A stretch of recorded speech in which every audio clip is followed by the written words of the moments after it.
আজকে শুরু করছে দেখো স্বাস্থ্যের প্রবৃতি, যেটা দৈহিক এবং মানসিক দু ধরনের হতে পারে। 263 নাম্বার পেজে কিছু সেরকম পড়ার বিষয় নেই। 264 নাম্বার পেজে যাও, এখানে দেখো লেখা রয়েছে যে রোগ সৃষ্টির কারণ আর পোষক এই দুয়ের অন্তঃক্রিয়াতেই রোগ সৃষ্টির জন্য যথেষ্ট নয়। প্রয়োজন রোগের অনুকূল পরিবেশ, যেমন হচ্ছে আর্দ্রতা, তাপমাত্রার পার্থক্য, এইসবের কারণেও কিন্তু রোগ হতে পারে। যেমন জীবাণু বা দূষক সৃষ্টিকারী বিভিন্ন দূষক পদার্থ, সেইগুলোর প্রভাবেই কিন্তু আমাদের শরীরে রোগ সৃষ্টি হয় না। প্রাকৃতিক কারণেও কিন্তু রোগ সৃষ্টি হতে পারে, যেমন অতিরিক্ত ভিজে জায়গায়, স্যাঁতস্যাঁতে জায়গায় থাকা বা অতিরিক্ত গরমে থাকা, এইসবের কারণের জন্য কিন্তু বিভিন্ন রকম রোগ হতে পারে। তাহলে এই রোগ প্রতিরোধক ক্ষমতা গড়ে তুলতে গেলে আমাদেরকে কি কি করণীয়, কি কি করা উচিত? 1 নম্বর পয়েন্ট দেখো রয়েছে টিকাকরণ কর্মসূচি। টিকাকরণ হচ্ছে ভ্যাকসিনেশন, বাইরে থেকে ইনজেকশন দিয়ে শরীরে অ্যান্টিবডি তৈরি করা, যার প্রভাবে শরীরের রোগ প্রতিরোধক ক্ষমতা বৃদ্ধি হতে পারে। এছাড়া খাদ্যে বাইরে থেকে পুষ্টি উপাদান, যেমন হচ্ছে ভিটামিন, প্রোটিন, আয়োডিন, এই সমস্ত খাদ্যে মানে খাবারে এই খাদ্যগুলো যোগ করা। আমাদের প্রতিদিন যে খাদ্যগুলো আমরা খাবো তার মধ্যে এই সমস্ত জিনিসগুলো যাতে বেশি পরিমাণে থাকে সেগুলোর দিকে লক্ষ্য রাখা উচিত। যেমন মাছ, মাংস, ডিম, বিভিন্ন রকম শাকসবজি, ফল, এগুলো খাওয়া উচিত যাতে শরীরে রোগ প্রতিরোধক ক্ষমতা বৃদ্ধি পায়। 2 নম্বর রয়েছে রোগ নির্ণয় এবং তার চিকিৎসা। রোগ নির্ণয়, সঠিকভাবে রোগ নির্ণয় এবং সঠিকভাবে চিকিৎসা হচ্ছে রোগ প্রতিরোধের একটা বিশাল বড় জায়গা।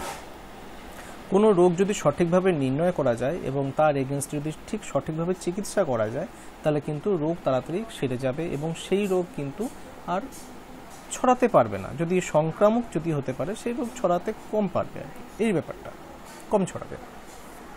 3 নম্বর পয়েন্ট হচ্ছে ভিন্ন দক্ষতা সম্পন্ন মানুষের পুনর্বাসন। ভিন্ন দক্ষতা হচ্ছে ডিফারেন্টলি এবল, যে সমস্ত মানুষ প্রতিবন্ধী, যেমন যারা হ্যান্ডিক্যাপড বা বিকলাঙ্গ, সেই সমস্ত মানুষের পুনর্বাসন করতে হবে। পুনর্বাসন বলতে তাদেরকে সবাই এক জায়গায় করে, যেমন বৃদ্ধাশ্রম আছে, এই রকম যদি কোনো রকম হ্যান্ডিক্যাপ বা মানসিক বিকলাঙ্গ বা বিকলাঙ্গ প্রতিবন্ধী ব্যক্তিদের নিয়ে যে একটা জায়গা করে সেখানে তাদের বিরুদ্ধে কেন বলছি, তাদের যদি যত্ন নেওয়া যায়, তাদেরকে বিভিন্ন রকম পুষ্টি খাদ্য সামগ্রী, ওষুধ, চিকিৎসা, এই সমস্ত যদি দেওয়া যায়, তাদের যদি যত্ন করা যায়, তাহলে একটা কিন্তু ভালো সমাজ গড়ে উঠতে পারবে। তাদের কাছেও একটা কিন্তু ভালো সমাজ হবে, কারণ বিকলাঙ্গ বা প্রতিবন্ধী মানুষদের কিন্তু আমরা খুব ভালো চোখে দেখি না, তাদের কোনো যত্ন নিই না আমরা। 4 নম্বর পয়েন্ট দেখো জীবন কুশলতা শিক্ষা। জীবন কুশলতা শিক্ষা বলতে একটা আমাদের দৈনন্দিন জীবনে যা যা করণীয় উচিত সেইগুলো কিন্তু আমরা প্রতিদিন করি না। আমরা বিভিন্ন রকম বদ অভ্যাসের মধ্যেই থাকি। আমাদের জীবনকে ঠিক রাখতে গেলে যেমন বিভিন্ন রকম ব্যায়াম করা উচিত, যেমন যোগ ব্যায়াম বলো, এক্সারসাইজ বলো, সাইকেল চালানো, সাঁতার কাটা, দৌড়ানো, ধ্যান করা, এই সমস্ত কিন্তু একটা জীবন কুশলতা শিক্ষার মধ্যে পড়ে। এগুলোকে আমাদের প্রতিনিয়ত করা উচিত। এইগুলো করার মাধ্যমে কিন্তু আমরা রোগ প্রতিরোধক ক্ষমতা বাড়াতে পারি। এগুলো হচ্ছে জীবন কুশলতা শিক্ষার মধ্যে পড়ে। এরপরে দেখো রয়েছে জীবন কুশলতা শিক্ষার বিভিন্ন দিকগুলো, এই চার্টটা তোমরা একটু পড়ে নেবে। আর একদম নিচে দেখো লেখা রয়েছে WHO এবং ইউনিসেফ, এই দুটোর ফুল ফর্ম পড়বে। WHOর ফুল ফর্ম হচ্ছে ওয়ার্ল্ড হেলথ অর্গানাইজেশন, আর ইউনিসেফের ফুল ফর্ম হচ্ছে United Nations international children's emergency fund. এগুলো তোমরা একটু পড়ে নেবে এখান থেকে। নেক্সট 266 নাম্বার পেজে দরকার নেই কিছু পড়ার, মানে এখানে কিছু করতে হবে না। 267 নাম্বার পেজটা স্কিপ করবে, এখানে দরকার নেই কিছু। 268 নাম্বার পেজটা হচ্ছে ইম্পর্টেন্ট। এখানে দেখা রয়েছে স্নায়ু ও মনের স্বাস্থ্য। স্নায়ু মানে হচ্ছে নার্ভ। স্নায়ুর জন্যই কিন্তু আমরা এত ভালো উদ্বেগ বা অনুভূতি, ঘ্রাণ, এগুলো গ্রহণ করতে পারি এবং ব্যক্তও করতে পারি। স্নায়ু বা নার্ভ যদি ঠিকঠাকভাবে কাজ যদি না করে, তাহলে কিন্তু আমরা একটা জায়গায় চুপ করে বসে থাকবো, আমাদের শরীরে কোনো সেন্স থাকবে না, যেটাকে প্যারালাইজড বলা হয়। যখন কোনো মানুষের সেরিব্রাল অ্যাটাক হয়, তখন কিন্তু মানুষের হাত পা বা কোনো একটা জায়গা প্যারালাইজড হয়ে যায়, সেই জায়গাটা অবশ হয়ে যায়, উনি ওই জায়গাটা নাড়াতে পারেন না, মুভমেন্ট করতে পারেন না। সেগুলো স্নায়ুর জন্য হয়, এগুলো স্নায়বিক রোগ। এই মানসিক সমস্যারও কিন্তু একটা স্নায়ুর সাথে যোগ সাজক আছে। মানসিক সমস্যার বিভিন্ন রকম কারণ আছে। মানসিক সমস্যা বলতে মেন্টালি অ্যাট্যাক, তার হতো মানসিক বিকারগ্রস্ত। কেন সে মানসিক বিকারগ্রস্ত?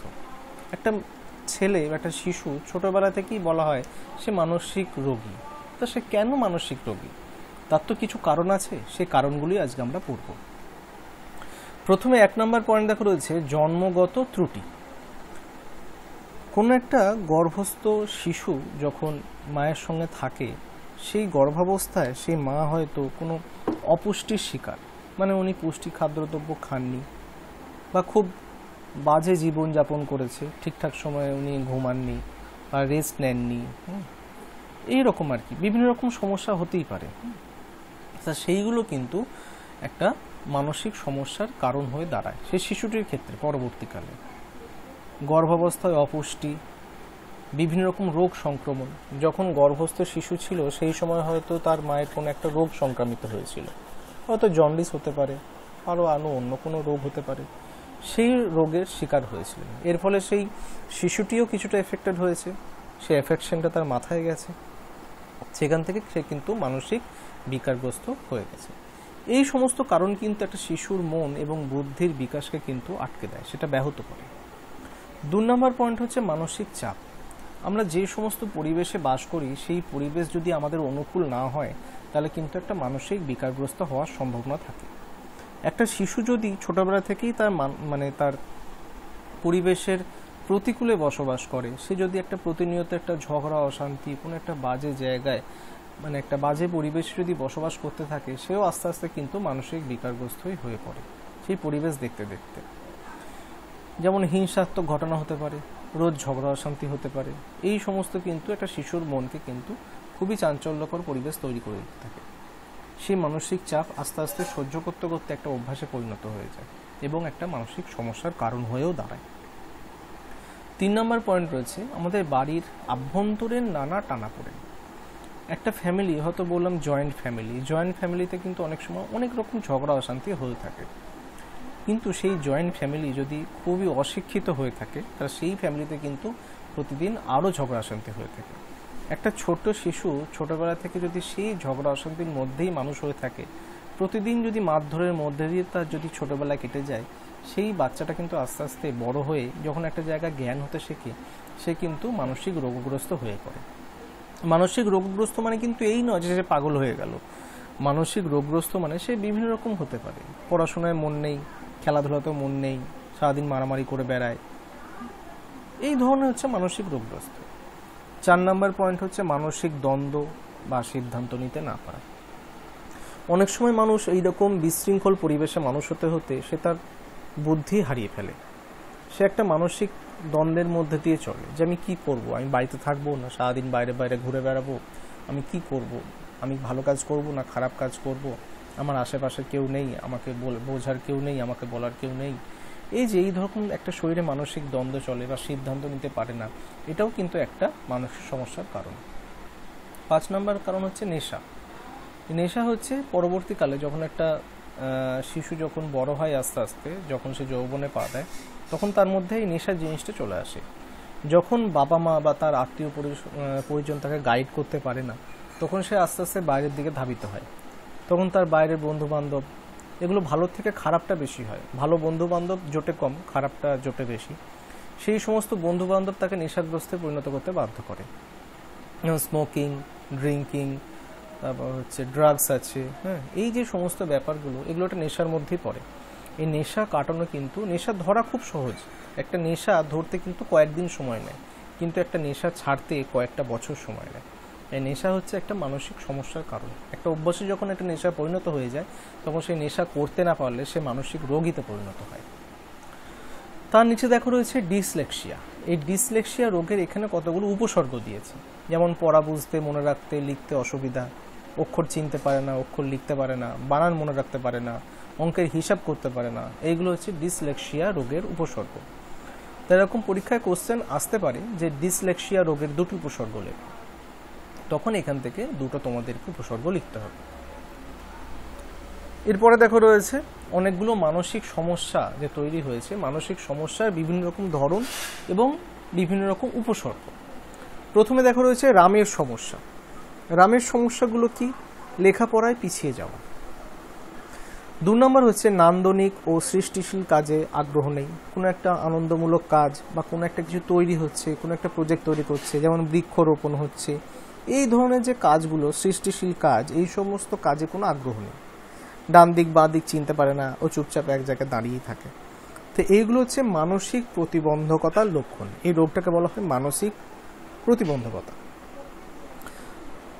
তারপরের যে টপিকটা রয়েছে, দেখো রয়েছে আয়েশার সমস্যা। আয়েশার সমস্যাগুলো একই কাজ বারবার করছে। কোনো একটা কাজ হয়তো ওকে দিয়েছে, সে কাজটা বারবার করেই যাচ্ছে। যেটা একবার করলেই কাজটা কমপ্লিট হয়ে যায়, সে কাজটাও বারবার করেই যাচ্ছে। আত্মীয় পরিজনদের থেকে নিজেকে গুটিয়ে নেওয়া, বাড়িতে আত্মীয় স্বজন এসছে, তাদের কাছে যাচ্ছে না, একটা ঘরে নিজেকে আবদ্ধ করে রেখেছে। সামান্য উত্তেজনা তো অতিরিক্ত সংবেদনশীল, কেউ হয়তো একটু বকা দিয়েছে, ও সারাদিন কাঁদছে ওই ব্যাপারটা নিয়ে, 24 ঘন্টা কেঁদে যাচ্ছে। তারপরে দেখো অনেক সময় বেশি উত্তেজনাতেও সাড়া না দেওয়া। হয়তো বাবা অথবা মা ওকে ডেকেই যাচ্ছে ওকে, কিন্তু ওর কোনো সাড়া শব্দ নেই, ও শুনছে না। এইটা হচ্ছে এক ধরনের মানসিক সমস্যা। পড়াশোনায় পিছিয়ে যাওয়া, এই সমস্যার একটা নাম আছে, একে বলা হচ্ছে অটিজম। এই অটিজম রোগের বিভিন্ন রকম উপসর্গ পরীক্ষায় আসতে পারে। নেক্সট দেখো রয়েছে জোসেফের সমস্যা। এর সমস্যাটা হচ্ছে মনোযোগহীনতা। এর পড়াশোনায় কোনো মন নেই, পড়াশোনায় স্কুলে গেছে, ক্লাস করছে, টিচার এসে পড়াচ্ছেন, আরও সারাক্ষণ বন্ধুদের পেছনে লেগে যাচ্ছে, বন্ধুদেরকে বিরক্ত করছে, নিজে পড়াশোনা করছে না, কাউকে করতেও দিচ্ছে না। এই সমস্যাটাকে বলা হচ্ছে মনোযোগহীনতা। এরপরে দেখো রয়েছে মানসিক উদ্বেগ। কোন একটা বিষয় নিয়ে টেনশন করেই যাচ্ছে। শারীরিক এবং মানসিক ক্লান্তি। আমরা যদি শুধু সবসময় শারীরিক পরিশ্রম করি, একটা সময় আমরা ক্লান্ত হয়ে পড়ি। সেটা আমরা বাহ্যিকভাবে দেখতে পাই যে মানুষটা পরিশ্রম করে এসছে, পরিশ্রম করে ক্লান্ত হয়ে গেছে, কিন্তু টেনশন যেটা মাথায় হয় সেটা কিন্তু কেউ দেখতে পায় না।